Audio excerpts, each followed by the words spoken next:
Assalamualaikum warahmatullahi wabarakatuh. Halo Sobat Sagala, ketemu lagi bersama kami. Tentunya saya sudah pasti ditemani dengan narasumber penting, sang ahli, sang expert, sang praktisi psikologi bersama Mbak Mia atau dengan Laksmira Ratnakumala. Oke, episode kali ini episode ketiga ya Mbak Mia ya?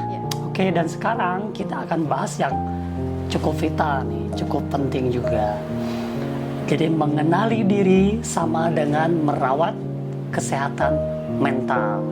Oke, saya open, saya buka dengan sebuah notes. Mengapa mencintaiku atau mencintai diri sendiri sama dengan mencintaimu atau mencintai orang lain?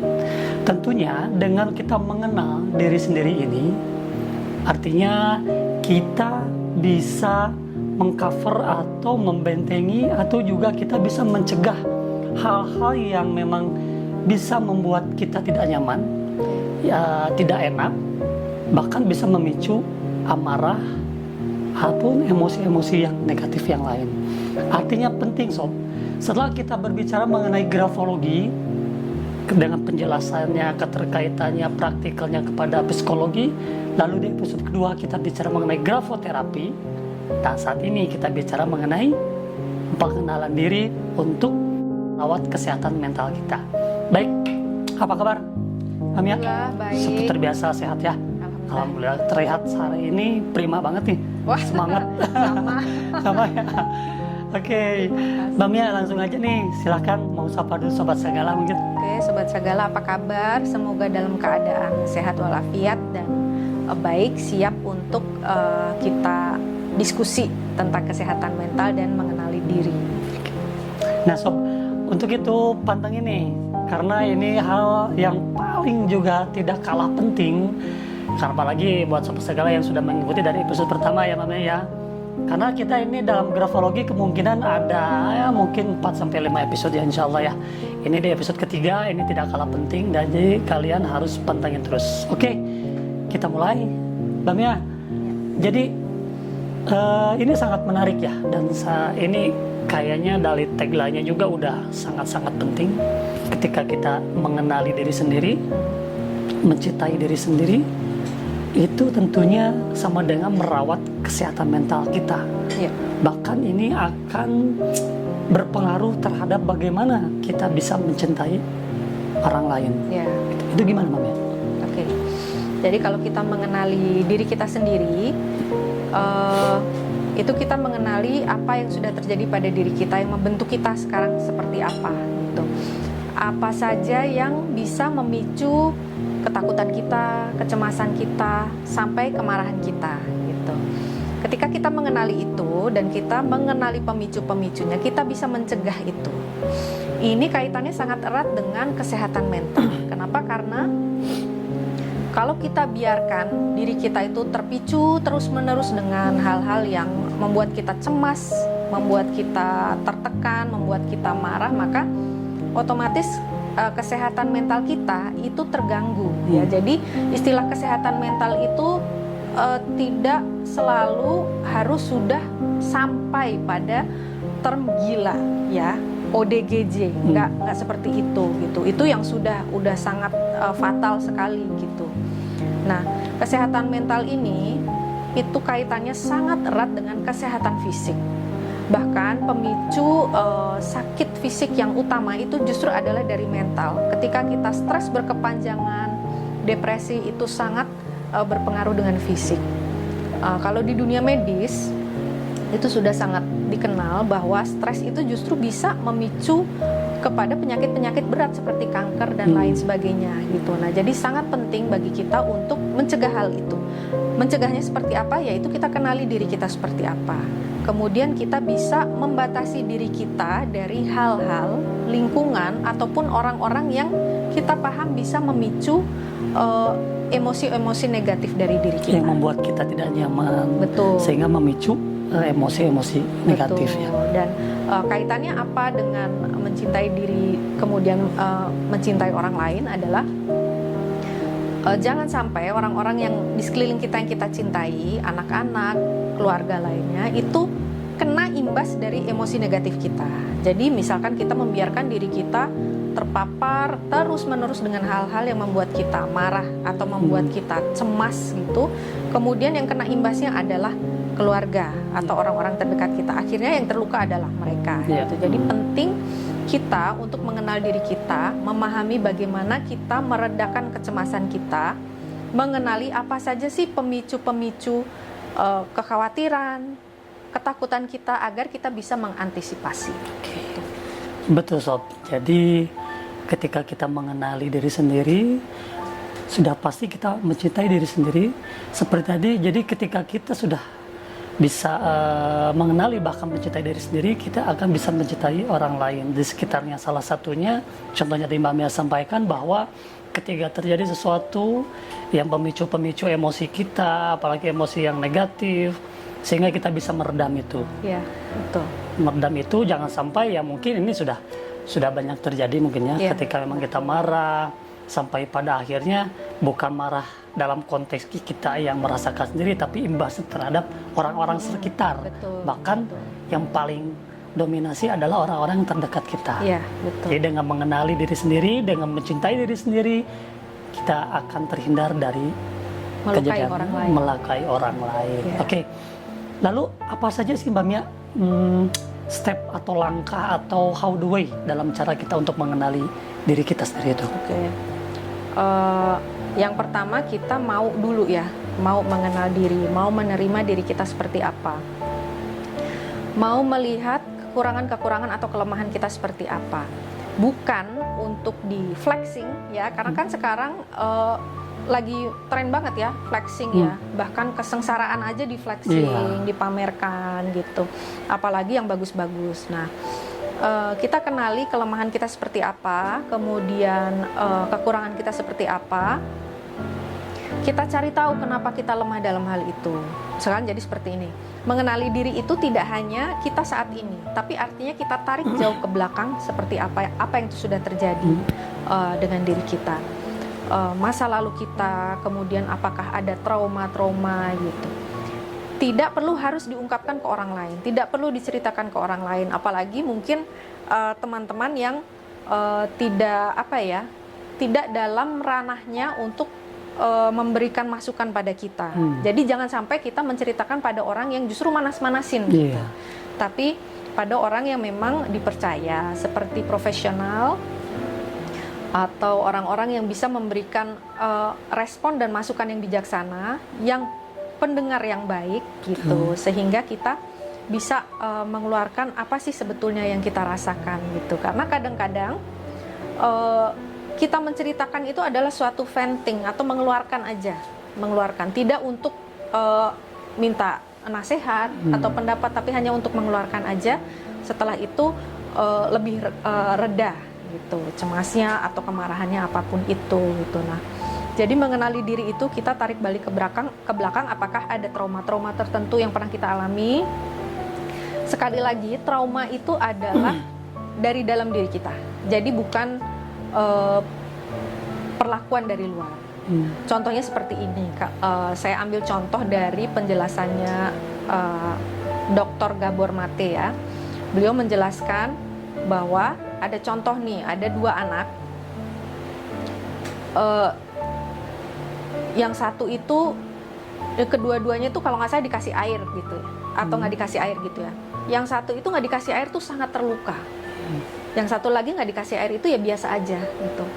Artinya trauma itu dari dalam diri, jadi bukan dari perlakuan orang. Bisa aja perlakuan orang pada kita tuh biasa aja gitu, tapi setiap individu itu kan membawa kepekaan masing-masing. Ada yang bahkan peka, histori masing-masing. Ya, ada yang peka, ada yang memang biasa aja gitu. Kemudian ada yang pernah terluka, ada yang enggak. Nah, trauma itu dirasakan oleh setiap orang. Jadi kita tidak perlu malu mengakui pada diri kita bahwa dulu kita pernah mengalami satu trauma. Misalkan gini, contohnya gini aja deh. Ada murid yang ditampar guru biasa aja, gitu. Karena dianggap sebagai teguran, biasa aja. Karena dia paham itu adalah teguran aja. Ada yang ditampar guru sakit hatinya minta ampun gitu. Kita tidak bisa salahkan itu, gitu. bahkan sampai kepada trauma. Kita tidak bisa menyalahkan itu karena setiap individu itu berbeda-beda. Kita membawa kepekaan karakter yang berbeda-beda. Nah, trauma itu seperti itu. Ketika kita paham bahwa apa yang sudah kita lalui itu mempengaruhi kecemasan kita saat ini. Misalkan, aduh, saya kok jadi kalau menghadapi orang dengan karakter seperti ini cemas. Karena background trauma, background lalu menjadikan trauma, dia akhirnya cemas, timbul kecemasan. Badannya jadi belajar seperti itu, gitu. Atau misalnya kalau menghadapi sesuatu takut atau badannya jadi panas dingin. Nah, seperti itu karena pernah ada trauma di masa lalu. Contohnya seperti itu. Berarti efeknya ke psikosomatis juga ya? Betul, psikosomatis. Artinya memang Sobat Sagala mungkin juga setuju bahwa memang ketika untuk dalam rangka mengenali diri sendiri ini ya kita harus bisa mengakui pada diri. Mengakui pada diri sendiri bahwa apa yang pernah terjadi itu juga sebetulnya bisa, ya mungkin dalam bahasa saya bisa dijadikan pembelajaran ya. Betul. Nah, sehingga kita bisa lebih mengenali diri sehingga bisa merawat kesehatan mental kita agar kita bisa mengantisipasi ketika ada hal-hal yang bisa memicu emosi kita yang terjadi, yang bisa memicu emosi kita karena yang bisa membuat kita tidak nyaman. Salah satunya efek-efek dari trauma terdahulu sehingga timbul kecemasan dan itu akan refleksinya akan terhadap psikosomatis kita gitu ya. Apalagi tuh Mami mungkin dalam mengenal diri sendiri, dalam konteks mencintai diri sendiri, bahkan ya terkait dengan mencintai orang lain. Apalagi nih selain trauma? Selain trauma juga kita lihat tarik ke belakang bagaimana pola asuh orang tua kita. Seperti apa? Interaksi kita dengan orang tua seperti apa?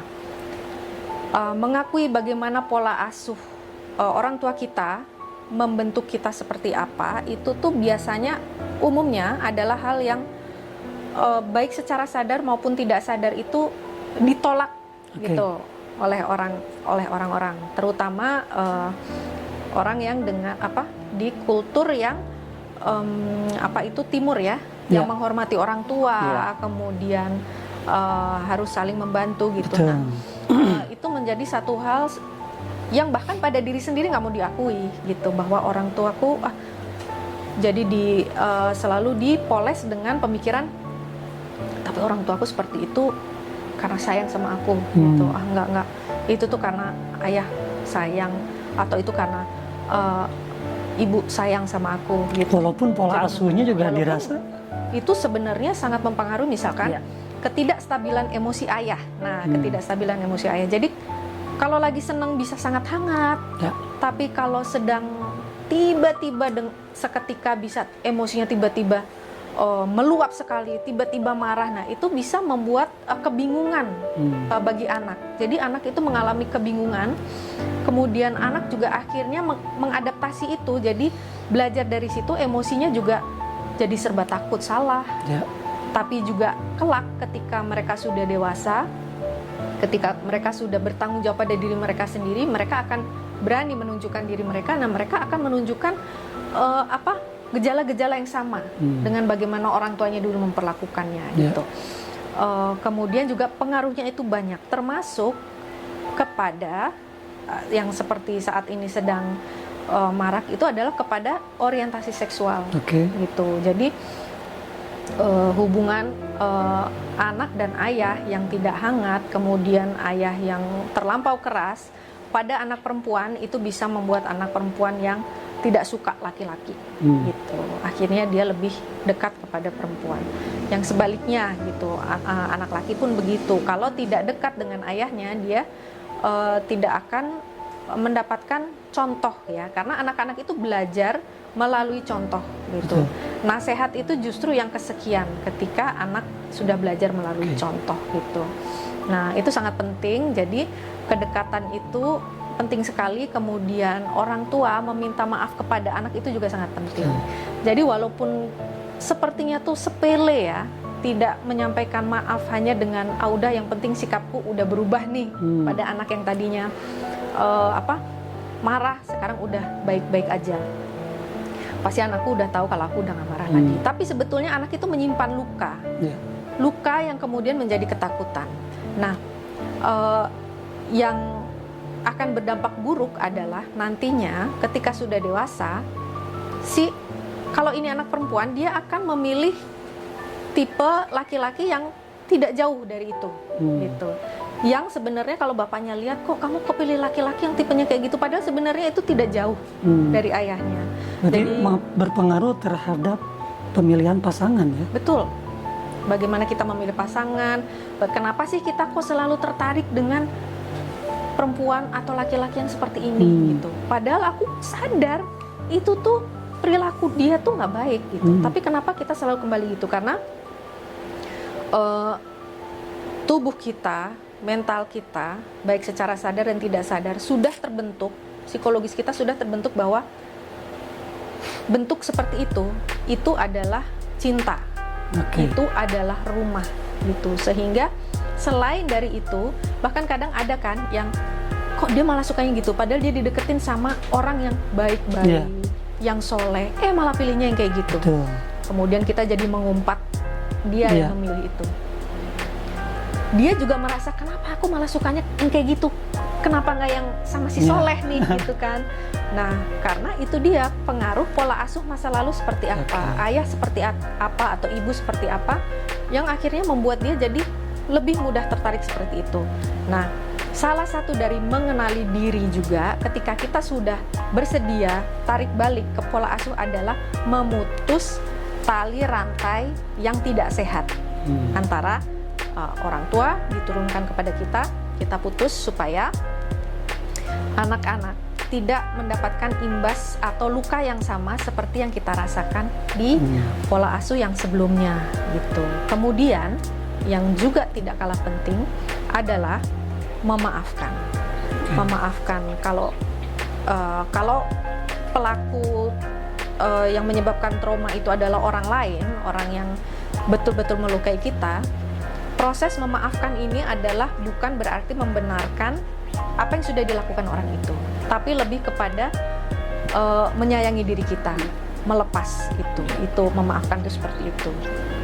Kalau untuk apa yang sudah dilakukan oleh orang tua, selama itu bukan masuk ke kategori trauma yang besar, karena ada big trauma, ada small trauma ya. Nah, memaafkan itu ya pasti imbasnya itu akan baik ya, karena memaafkan itu adalah kita sendiri dengan hati kita sebetulnya berdamai gitu dan mengikhlaskan itu gitu. Nah, ke situ, lebih pada ke situ. Jadi artinya di sini berarti yang dibilang tadi ada example, contoh dalam pola asuh orang tua ya. Pola asuh orang tua ya Sob. Tadi Mbak Mia memaparkan ketika memberikan contoh ketika ada kita tidak bisa bicarakan ini salah atau benarnya ketika salahnya orang tua, caranya ya. Tapi ketika itu membuat sebuah trauma, katakan seperti itu. Ini dicontohkan oleh seorang ayah.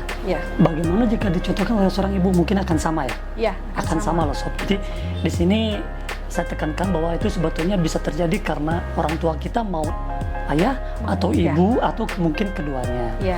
Dan mungkin itu pun kita tidak ya, mungkin saya setuju loh dengan Mbak Mia tadi sampaikan bahwa dalam tanda petik kita sebagai orang ketimuran yang memang kita sakral dengan orang tua.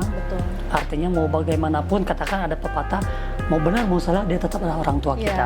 Nah, seyogianya bijaksanya kita harus bisa menelaah lebih jauh bahwa apa yang mereka lakukan sebetulnya untuk kebaikan. Mungkin caranya pun juga sedikit salah lah. Yang paling penting kita itu adalah untuk bisa jangan menyalahkan mereka, tapi menerima, berdamai, mungkin memaafkan mereka. Gitu ya. Nah, sehingga kita di sini dalam rangkaian untuk mengenali diri kita dan merawat kesehatan mental kita juga, itu ada sebuah formula gitu ya, dengan cara kita, orang tua kita seperti ini, kita harus bisa berdamai dan memaafkan dengan masa lalu. Artinya kita harus mengakui. Mengakui tadi ya. Sehingga kita dalam konteks ini untuk kedepannya kita tahu bahwa dengan kejadian seperti itu kita putus tali rantainya tadi ya. Nah, ini menarik loh sebetulnya, bagaimana dengan ketika pola asuh orang tua ini Yang dirasa itu memang kita dalam satu keluarga yang utuh. Ini mungkin pertanyaan saya yang di luar konteks, tapi sedikitnya agak penting ditanyakan, Mbak Mia. Bagaimana ketika divorce, ketika mempunyai orang tua yang bercerai, yang berpisah, lalu satu sama lain memberikan efek ataupun cerita masa lalu yang berbeda. Toh itu mau baik ataupun tidak. Example salah satunya ketika seorang anak yang memang korban dari perceraian, lalu dia hidup tinggal dari kecil sampai besar bersama ibu, dan dia terpisah dengan bapaknya, dengan ayahnya. Nah, lalu ketika karena jarang dengan sosok seorang ayah, lalu dia banyak menerima sikap-sikap ataupun cerita yang lebih hangat karena jarang. Tapi dengan ibu, ketika ada keseharian bersama, lalu ibu juga berupaya untuk mendidik anaknya dengan benar, lalu adalah sikap-sikap, cara-cara yang mungkin dalam konteks ini untuk anak tersebut dirasa salah dan cukup menyakitkan. Itu gimana, Mbak Mia, untuk dalam konteks hal tersebut, untuk si anak ini bisa merawat dirinya sendiri? Oke. Kalau untuk dalam perceraian itu memang sebisa mungkin peran itu seimbang, ya. Tapi kalau karena satu dan lain hal, salah satu ini betul-betul tidak bisa diandalkan, maka ibu atau ayah sebisa mungkin mencari sosok pengganti yang bisa mengisi kebutuhan anak, gitu. Misalkan kalau ini dari sisi seorang ibu dan anak bersama ibu, sebisa mungkin ibu mencari, tapi gini ya, solusinya itu tidak selalu harus menikah lagi, gitu. Karena menikah lagi itu artinya, maaf aja, suatu permasalahan baru. Iya, menambah beban baru ya, PR baru. Iya, PR baru. Karena dalam adaptasinya itu, kita tidak tahu kan, gambling itu. Betul. Mungkin bagi kita tidak masalah, tapi bagaimana dengan anak-anak kita, gitu. Karena perlu diingat, yang kita butuhkan tuh apa? Yaitu kebutuhan untuk mengisi perkembangan anak. Dan itu tuh tidak melulu urusan materi. Jadi bukan hanya urusan materi, tapi juga perkembangan psikologis anak itu sangat penting. Gitu. Nah, jadi bisa dengan, misalkan kalau kita punya saudara laki-laki, kakak atau adik, nah itu bisa mengisi kebutuhan-kebutuhan itu, tentunya dengan pengawasan kita. Jadi tidak sepenuhnya dilepas begitu saja ya, kita tetap mengawasi sesuai dengan porsinya, tidak terus dilepas sepenuhnya begitu saja, tapi tetap ada porsi-porsinya. Jadi untuk hal-hal ini, untuk hal-hal tertentu yang dia memang membutuhkan sosok laki-laki, itu dengan orang-orang laki yang kita percaya, seperti mungkin kakak atau adik kita, atau mungkin bahkan ayah kita kalau masih ada, dan memang kita sadari bahwa ayah saya tuh kalau mendidik misalkan agama atau skill apa tuh memang bagus. Nah, itu bisa kita bekerja sama dengan itu, supporting family gitu. Nah, dengan ibu itu kan biasanya seharusnya anak itu terisi dengan cinta dan kasih sayang, kelembutan ya. Bagi anak laki-laki itu adalah bekal yang sangat baik. Betul. Karena itu akan berpengaruh di kemudian hari bagaimana dia menghormati anak perempuan, menghormati istrinya, anaknya, dan di lingkungannya, bagaimana dia menjaga dan berempati, tidak menyepelekan itu. Begitu pula anak perempuan membutuhkan sosok yang sama. Ayah dan ibu itu memiliki porsi yang sama gitu. Jadi kalau ini dari keluarga bercerai,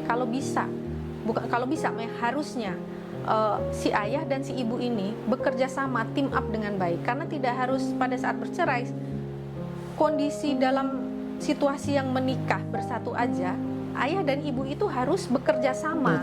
Gitu. Jadi harus kompak ya. Ya, harus kompak dan harus partneran dengan baik gitu. Jadi misalkan kayak Pak, ini tuh si Ade kayaknya tuh lagi butuh support di sini dari Papa. Tolong Pak. Nah, seperti itu, dan Papa pun ada mengisi itu. Kemudian sebaliknya, Mah kayaknya dia tuh lagi sensitif deh, nggak bisa kalau Papa yang ngomong, harusnya Mama yang oke, gitu. Itu partneran. Karena ketika kita sudah punya anak, ya amanah kita adalah anak-anak gitu. Jadi itulah yang menjadi titik berat kita. Ketika kita bercerai, tidak artinya meniadakan amanah itu, justru kita harus lebih optimal dalam bekerja sama. Betul. Sepakat Sob, karena memang dalam konteks perceraian ini lagi-lagi anak-anak, ya kalau keluarga yang sudah, pasangan yang sudah mempunyai anak ya, anak-anak adalah menjadi korban. Betul. Betul kan?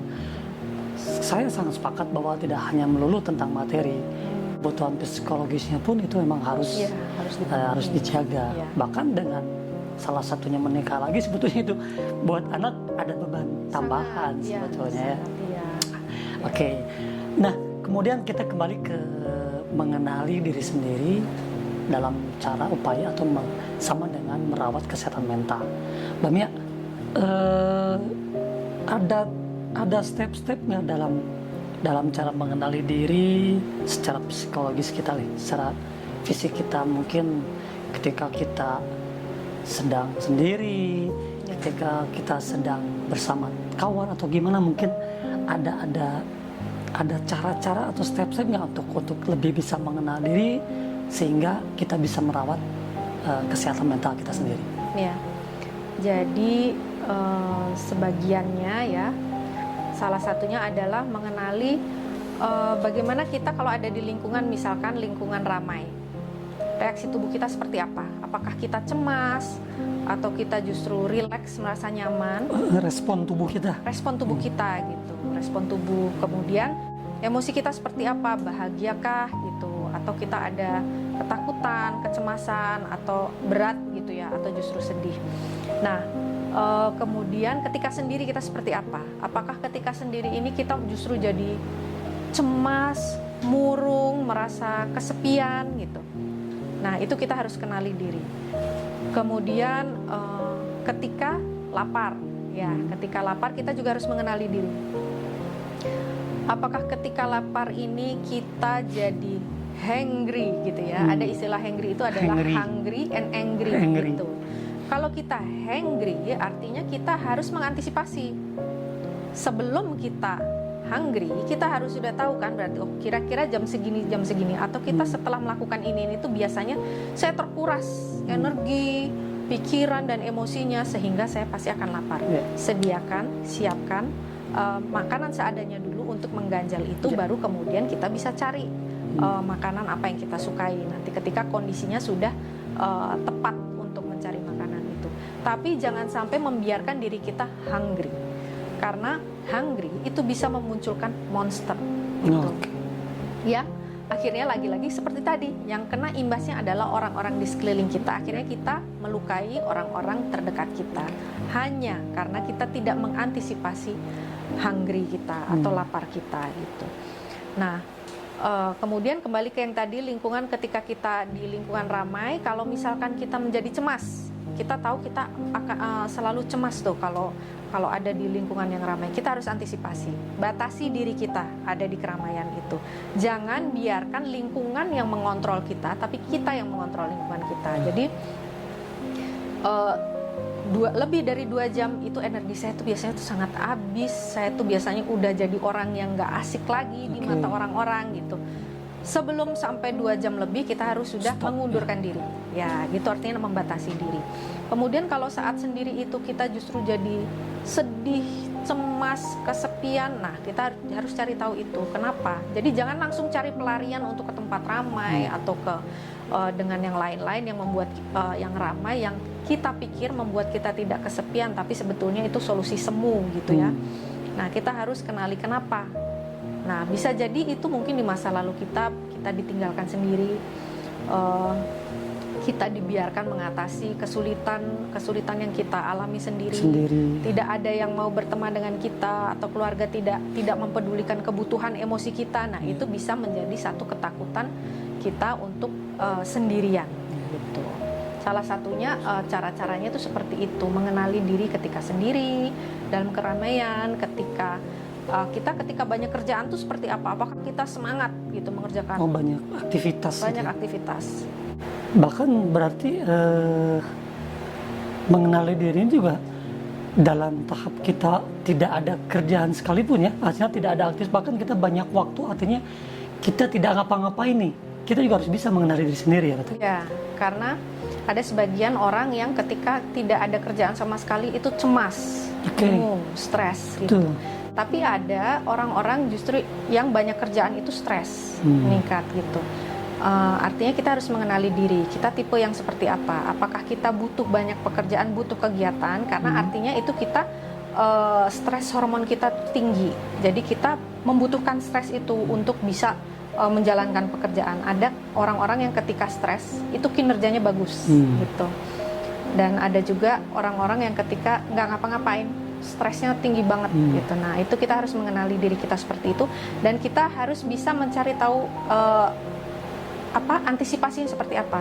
Ketika kita sendirian atau kita nggak ada kerjaan, nah kita ini cenderung stres, kita cari aktivitas, terutama yang mengolah tubuh, karena pengaruhnya dengan respon tubuh, dengan psikosomatis gitu. Jadi ketika kita berolahraga, jalan aja itu tuh udah memberi asupan yang baik untuk otak, untuk mental kita. Ketika otak kita sehat, mental kita sehat, maka regulasinya ke seluruh tubuh kita, ke aliran darah kita, jantung kita itu juga akan mengikuti gitu. Begitu pula untuk yang sibuk, yang sukanya dengan kesibukan, kita harus paham bahwa kita suka dengan stres gitu, dengan pekerjaan yang banyak, tapi kita harus tahu kapan saatnya kita berhenti untuk relaksasi, karena kita tetap harus bisa mengatasi kesendirian gitu. Nah gitu sob, jadi Sobat Sagala, memang bagaimana upaya Sobat Sagala, termasuk kita semua, bagaimana kita harus bisa mampu mengenali diri sendiri. Salah satu cara metode yang Mbak Mia sampaikan mungkin tadi, mengenali diri sendiri ketika kita sedang lapar ya. Ya, sedang bagaimana lapar. respon atau reaksi tubuh kita, Betul. bagaimana emosi kita. Betul. Jangan sampai nanti timbulnya bukan hungry, tapi hangry, bahaya tuh ya. Iya.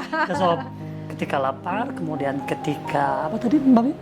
Sibuk Ketika dan sibuk tidak ada kerjaan. dan tidak ada kerjaan, bahkan ketika kesendirian ataupun tadi ketika kita di lingkungan banyak orang ya, Ya, ketika di ramai keramaian, maupun sendirian. ramai pun apun sendiri. Jadi Ya. ketika kita bisa mengenali itu, jadi kita bisa tahu menyikapi, mengantisipasi, bahkan sampai ke arah merawat kesehatan mental kita. Betul. Menjaga itu ya. Ya. Nah, terkait trauma, terkait trauma, terkait kecemasan yang berlebihan mungkin, dan ya efek terhadap psikosomatis kita, mungkin di episode kedua kemarin kita kasih bumbu nih pada Sobat Sagala tentang apa itu boneka beras. Ini Sob, ini ada kaitannya dengan bagaimana cara atau upaya refleksi secara fisikal itu kita bisa mengurangi kecemasan yang ada. Dan boneka beras ini bukan sekedar boneka, bukan sekedar isinya beras, tapi ada makna tersendiri. Kenapa konsepnya dinamakan atau diisi dengan beras atau diberi nama boneka beras? Lalu apa fungsi keutamaannya? Lalu efeknya seperti apa? Tentunya Sobat Sagala juga pasti harus tahu ya tentunya. Udah penasaran banget. Oke, langsung aja nih Mbak Mia, bisa dijelaskan nggak tentang peluk Indonesia, genggam aku, redakan cemasmu Sob? Ya. Oke, kita ambil nih. Boneka beras ini memang dibuat ada gambar laki dan perempuan, karena untuk merepresentasi dari orang-orang yang dekat dengan kita secara psikologis itu apa. Jadi boneka genggam ini kenapa meredakan kecemasan? Karena seringkali psikosomatis kita atau reaksi tubuh kita ketika kita cemas atau ketika kita khawatir, takut, itu kita cenderung akan taktikal. Ada yang suka begini terus gitu ya. Kemudian ada yang cabut-cabut kuku gitu. Kemudian ada yang pegang-pegang squishy atau slime yang seperti itu. Jadi yang melegakan sensori kita gitu. Nah, boneka beras ini diisi beras karena untuk berat tertentu yang kurang lebih agak mendekati mirip dengan genggaman atau gandengan orang-orang tercinta kita gitu. Nah, kenapa gambarnya laki dan perempuan? Karena ada orang-orang yang dekat misalkan dengan ibu gitu. Jadi dengan yang perempuan ini itu sama rasanya itu seperti menggenggam tangan ibu gitu. Kemudian bisa juga yang laki ayah atau bahkan anak-anak kita sendiri gitu. Apalagi ketika kita sudah menjadi orang tua dengan anak-anak yang sudah dewasa, sudah mandiri, itu kadang-kadang kita merindukan kedekatan atau sentuhan dengan anak-anak kita dulu waktu kecil gitu. Itu memberikan rasa kenyamanan dan keamanan tersendiri. Mengobati gitu. rasa rindu mungkin. Mengobati rasa rindu gitu. Karena keberadaan anak itu sebetulnya tidak hanya anak yang membutuhkan orang tua, sebenarnya lebih banyak orang tua yang membutuhkan anak. Orang tua menenangkan anak, kemudian memberikan kasih sayang yang tanpa syarat gitu pada kita, dan itu memberikan kita makanan bagi jiwa gitu. Nah, jadi tidak sedikit memang orang tua yang ketika anak-anaknya sudah dewasa dan akhirnya lepas mandiri itu justru terasa sekali bahwa sebenarnya mereka yang butuh anak-anak gitu. Tapi bagi yang belum memiliki keluarga, bisa juga ini adalah sosok dari orang tua kita gitu. Dan boneka ini memang bisa diwarnai sendiri atau digambari sendiri dengan marker atau spidol untuk kain gitu. Dan ini beras. Jika pewarnaan tadi itu ada hubungannya dengan doodles nggak? Atau dengan ada ya? Iya, dengan art terapi, kemudian dengan doodles terapi itu berkaitan semua sebetulnya gitu, memberikan ketenangan, dan ini bisa diremas-remas juga, dan memang bahannya bukan bahan yang karet ya, agar dia nggak jadi melar gitu, agar beratnya tetap seperti itu dan tetap ada di genggaman gitu. Jadi ini beratnya pun diperkirakan hampir disamakan dengan ketika kita menggenggam gitu. tangan orang tua salah satunya, atau orang-orang anak-anak kita tercinta. Tercinta yang memberikan ketenangan. Ini prakteknya gimana Bang ya, biar Sobat Sagala tahu. Jadi contoh ketika saya timbul kecemasan, lalu ketika saya mempunyai boneka beras ini bisa digenggam aja. Genggam aja. Iya, bisa dengan sambil diremas-remas juga bisa. Kemudian ada sebagian anak justru yang sudah punya ini itu bawa sambil tidur. Jadi karena sudah tidur sendiri, jadi menggenggam ini tuh seperti digenggam ibunya atau ayahnya, jadi tidurnya lebih cepat untuk nyenyak gitu. Ini bisa mengobati atau meredakan kecemasan yang ada. Sampai level emosi yang marah pun juga bisa, atau gimana? Kalau kemarahan itu kan sudah reaksi yang lebih lagi daripada cemas ya. Jadi kalau untuk kemarahan, walaupun memang sebaiknya kemarahan itu dikeluarkan dengan baik, maksudnya dengan baik itu tidak melukai diri ataupun melukai siapapun. Disalurkan gitu, dengan cara yang baik. Ya, tapi itu lebih kepada aktivitas gitu yang lebih aktif.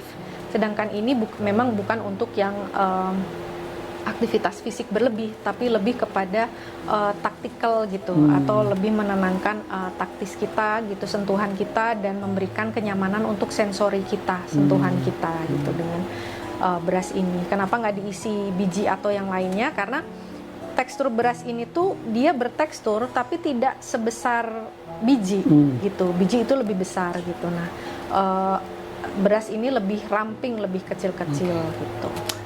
Nah, ini Sob, jadi salah satu media ya, katakan alat media yang bisa membantu kita dalam mengurangi kecemasan kita. Nah, ini bicara tentang peluk Indonesia. Nah, boleh disampaikan Sobat Sagala biar informasi itu tersampaikan nih sekaligus. Apa nih peluk Indonesia ini? Peluk Indonesia ini memang produk-produk untuk lebih kepada menenangkan mental ya, yang akan berpengaruh pada fisik, kesehatan fisik, ketenangan fisik gitu. Salah satunya adalah ini terutama ya, boneka genggam ini. Kenapa namanya peluk? Karena sebetulnya peluk itu bisa mengeluarkan banyak emosi dari diri kita yang terpendam atau yang tertahan lama gitu. Nah, peluk ini sering disepelekan ya, atau mungkin malah dikonotasikan dengan hal-hal yang negatif gitu ya. Seperti misalkan kalau peluk-pelukan atau apalah yang tidak semestinya.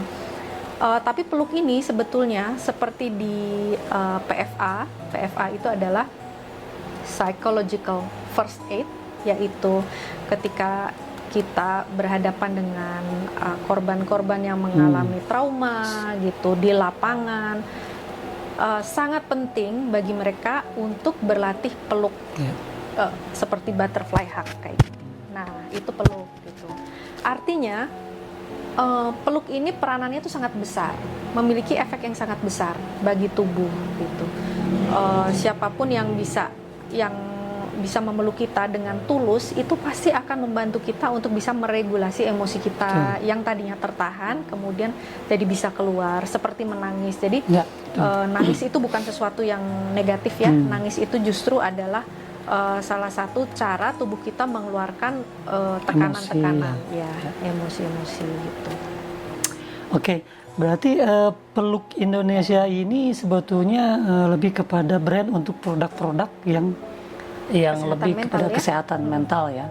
Artinya produk sampai sejauh ini, Mbak Mia, produknya baru ada boneka beras ini. Boneka beras, boneka genggam ini dengan selimut weighted blanket. Jadi selimut yang memang ada pemberatnya, dengan berat yang tidak terlalu berat lah gitu, agar bisa dibawa-bawa dan juga ukurannya tuh tidak terlalu besar gitu, supaya lebih mudah dibawa-bawa.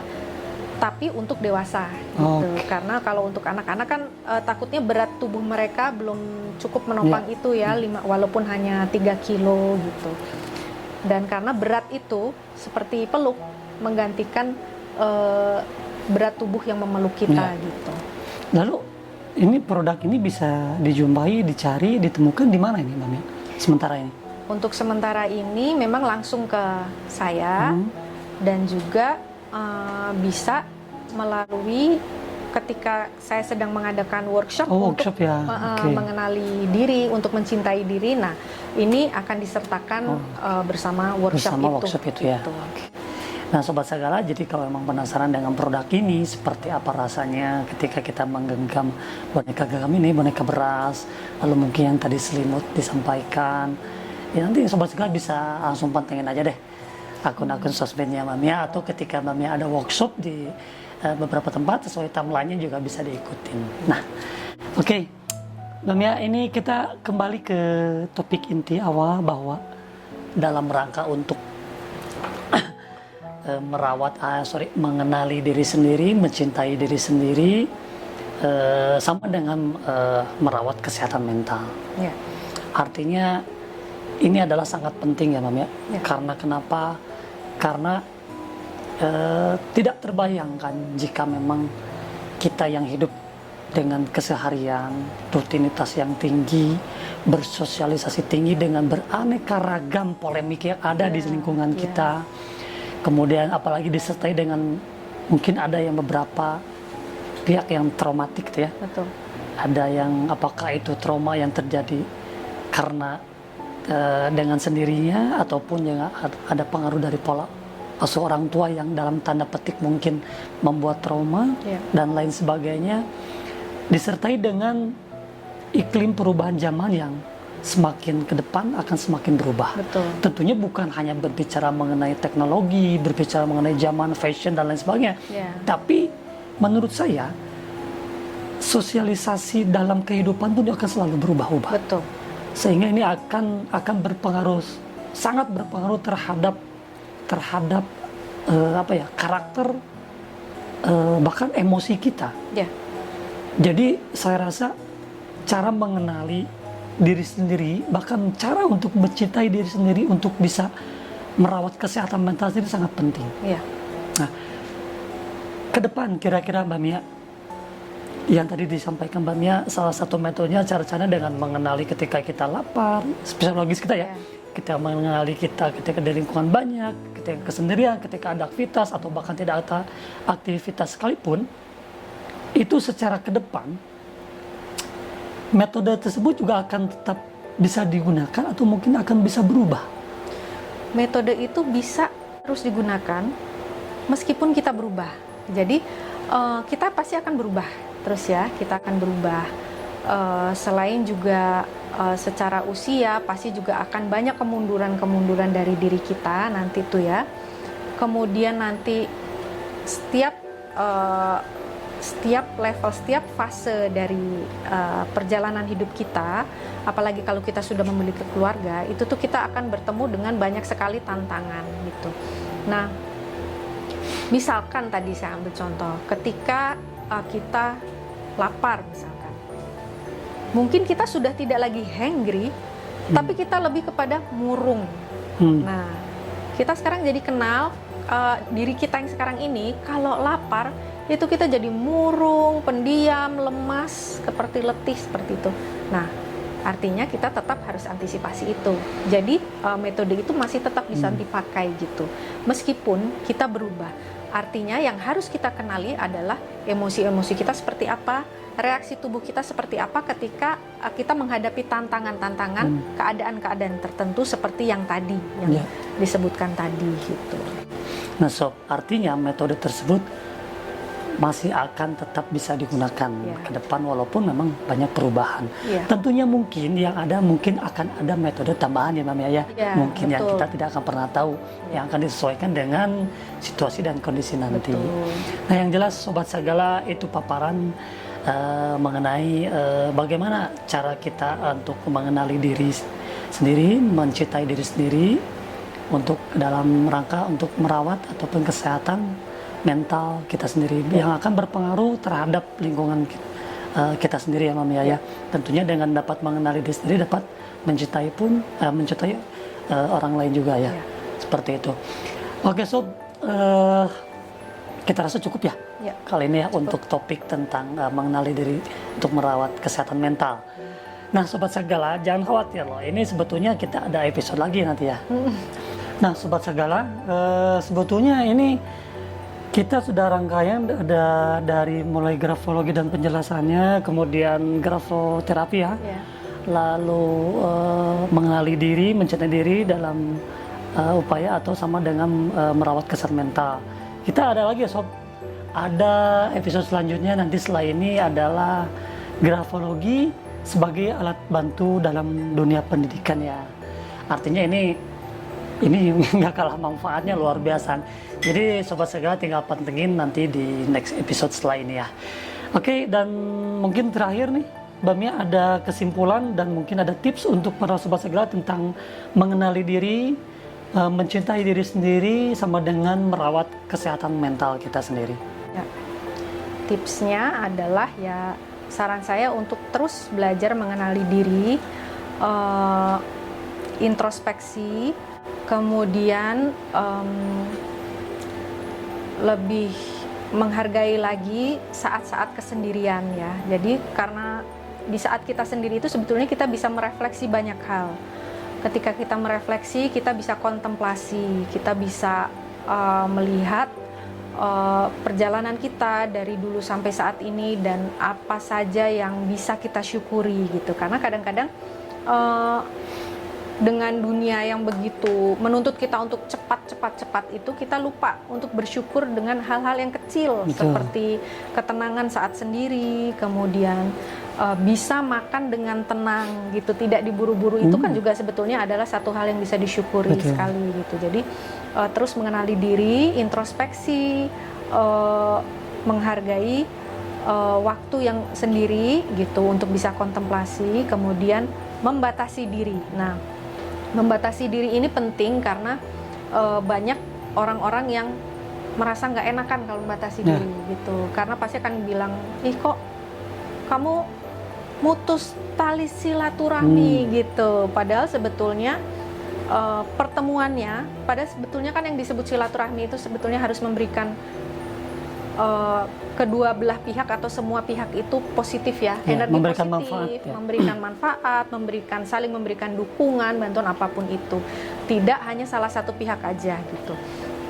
Nah, ketika salah satu pihak sudah merasa bahwa pertemuan itu adalah satu tekanan atau bahkan satu serangan bagi psikologis, jadi merasa tertekan, merasa kecil hati, kemudian traumatis, jadi timbul kembali. Nah, kita harus membatasi itu dan memang harus bisa belajar mengesampingkan rasa nggak enak gitu. Jadi membatasi diri itu berbeda sama sekali dengan bersikap kasar atau tidak sopan, bukan seperti itu ya. Jadi membatasi diri itu adalah tahu kapan saatnya mundur, kapan saatnya menjauh tanpa harus menggunakan kata-kata yang kasar atau tidak sopan. Dan itu pun dalam rangka upaya kita untuk mengenali diri menjaga kita. kesehatan mental kita supaya kita tidak mudah jadi orang yang mudah marah atau jadi orang yang mudah cemas gitu. Oke, Sobat Sagala, gitu untuk bahasan kali ini tentang mengenali diri, merawat kesehatan mental bersama Mbak Mia. Jadi kita yakin nih Sobat Sagala bahwa banyak sekali manfaat yang telah Mbak Mia sampaikan. Insya Allah ini akan sangat berguna untuk kita semua, terlebih bagaimana tentang kesejatian diri kita, karena hanya kita sendiri yang mengetahui, mengenali diri kita sendiri, bukan orang lain. Artinya ya kita harus mengakui, bisa berdamai, menerima dengan apa yang terjadi masa lalu atau saat ini, dan jangan lupa apa yang telah Mbak Mia sampaikan tentang trik bagaimana kita mengenali diri melalui metode-metode tadi, sehingga teman-teman atau Sobat Sagala semua bisa juga mengenali diri sendiri, mencintai diri sendiri, merawat kesehatan mental diri sendiri, bahkan bisa mencintai orang lain di lingkungan sekitar. Betul. Begitu ya, Mam ya? Segitu saja, kita sampai ketemu di next episode di Obrolin Saja, khusus di video podcast ini. Terima kasih untuk atensi kalian semua. Terima kasih. Salam dan semoga sehat untuk kita semua. Dan kita pamit. Assalamualaikum warahmatullahi wabarakatuh. Warahmatullahi wabarakatuh.